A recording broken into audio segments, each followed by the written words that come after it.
ஆடி அமாவாசை அன்றைய நாளில் இதை மட்டும் முருகனுக்கு தானமாக கொடுங்கள் போதும். எதற்கு இந்த ஆடியில் வரும் அமாவாசை மட்டும் இவ்வளவு சக்தி வாய்ந்தது என்று தெரியுமா? அதைப் பற்றி தெரிந்து கொள்வதற்கு முன், முருகனை உங்களுக்கு ரொம்ப பிடிக்கும் என்றால், ஓம் முருகா என்று சொல்லி இந்த சேனலை சப்ஸ்கிரைப் அண்ட் லைக் செய்து கொள்ளுங்கள். பொதுவாகவே இறந்தவர்களின் சாபம் மற்றும் அவர்களின் ஆத்மா செல்ல வேண்டிய இடம் அப்படின்னா அது காசி. அந்த ஆத்மா அங்கு சென்று சேரவில்லை என்றால், உங்கள் வீட்டில் துர்மரணங்கள் ஏற்படும் நிலை வரலாம். துர்ச்சக்திகள் வீட்டைத் தேடி வரும். கடனாளியாக ஆகிக்கொண்டே போவீர்கள். வீட்டில் சிறுவயதிலேயே அதிக மரணங்கள் ஏற்படும். விபத்துகள் நிறைய ஏற்படும். உடல் நலக்கோளாறு, சுபகாரியங்கள் தள்ளிக்கொண்டே போவது என்று வீட்டில் அதிக துயரங்கள் வந்து கொண்டே இருக்கும்.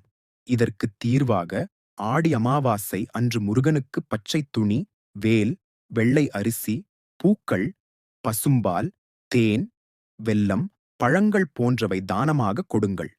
அந்த ஒரு தானம் மட்டுமே உங்கள் வீட்டிலிருந்து துர்ச்சக்திகளை விரட்டும். பித்ரு தோஷங்கள் விலகும். குலதெய்வ அருள் கிடைக்கும். முருகனின் அனுகிரகம் உங்கள் குடும்பத்தில் நிலைத்து நிற்கும்.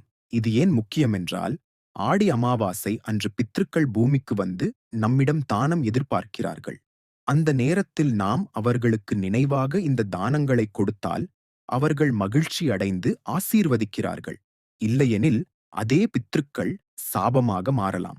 அதனால்தான் இந்த ஆடி அமாவாசை மிகச் சிறப்பு வாய்ந்தது.